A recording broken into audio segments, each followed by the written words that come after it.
America ఇచ్చిన దన్ననుకోవాలా? లేకపోతే గనక ఎట్లాగూ ఓడిపోతున్నాం అన్నటువంటి ఉక్రెయిన్ సైనికుల యొక్క భయం అనుకోవాలా?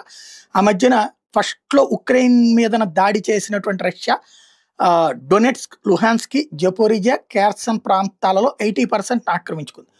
ఒక 20%లోనే వీళ్ళ సైన్యం ఉంది. ఉక్రెయిన్ సైన్యం పటిష్టం. మధ్యలో ఉక్రెయిన్ సైన్యం దాడి చేస్తున్నది రష్యా మీద అని చెప్తున్నారు గానీ, రష్యా ఆక్రమించుకున్నటువంటి ఉక్రెయిన్ ప్రాంతాల మీద. రష్యా లోపల కూడా దాడి జరిగింది. కానీ ఈ క్యాప్చర్ చేసిన వాటిని తిరిగి క్యాప్చర్ చేసుకోవడానికి ప్రయత్నాలు జరిగింది. ఇవన్నీ పక్కకెళ్ళిపోయినాయి ఇప్పుడు. ఏదైతే ఈ డొనెట్స్క్ ప్రాంతం మొత్తాన్ని రష్యాకి అప్పజెప్పేయి, ఆ మిగతా 20% కూడా వదిలేసేయని ఉక్రెయిన్‌కి హుకుం జారీ చేస్తోంది అమెరికా. అంగీకరించట్లేదు ఉక్రెయిన్ అధ్యక్షుడు.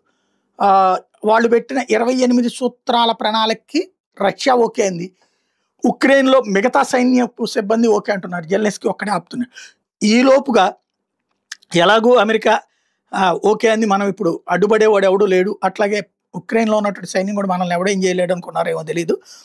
జెవ్నికా, డొనెట్స్క్‌లో ఉన్నటువంటి జెవ్నికా రీజియన్ మొత్తాన్ని రష్యా ఆక్రమించుకుని దానికి పేరేం పెట్టిందయ్యా అంటే లిబరేటెడ్, అంటే దానికి స్వతంత్రం ఇప్పించాం అన్నటువంటి ఒక విచిత్రమైనటువంటి పేరుని వాడింది. రష్యా ఉక్రెయిన్‌లోని భాగాన్ని ఆక్రమించుకుంది.